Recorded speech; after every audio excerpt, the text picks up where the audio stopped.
भगवत गीता का अध्याय 9, जिसे राज विद्या और राजगुण कहा जाता है, ज्ञान और भक्ति के अद्वितीय संगम को प्रस्तुत करता है। इस अध्याय में भगवान श्री कृष्ण ने अपने दिव्य स्वरूप का वर्णन करते हुए कहा है कि वे समस्त जीवों के हृदय में निवास करते हैं और उनके प्रति सच्ची भक्ति से ही मुक्ति का मार्ग प्रशस्त होता है।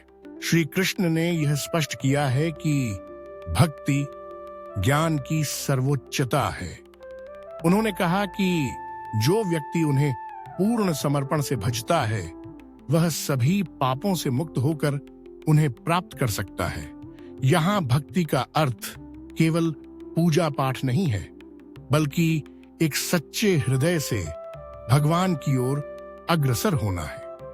इस संदर्भ में अनन्याश्चिंतयन्तो मां जैसे श्लोकों का महत्व है, जो यह दर्शाते हैं कि जो भक्त केवल भगवान की भक्ति में लीन रहते हैं वे ही सच्चे ज्ञातव्य ज्ञान की प्राप्ति कर सकते हैं। अध्याय 9 में भगवान ने राज विद्या का उल्लेख करते हुए कहा कि यह ज्ञान सबसे गूढ़ और रहस्यमय है। यह केवल उन लोगों के लिए प्रकट होता है जो सच्चे मन से उनकी भक्ति करते हैं। इस ज्ञान में जीवन के उद्देश्य को समझने, आत्मा की अमरता को पहचानने और संसार के अस्थायी सुखों से परे जाने की प्रेरणा मिलती है।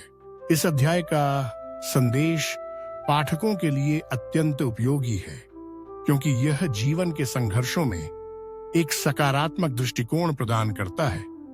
जब हम भगवान की भक्ति में लीन होते हैं तो हमें न केवल मानसिक शांति मिलती है, बल्कि जीवन के कठिनाइयों का सामना करने की शक्ति भी मिलती है।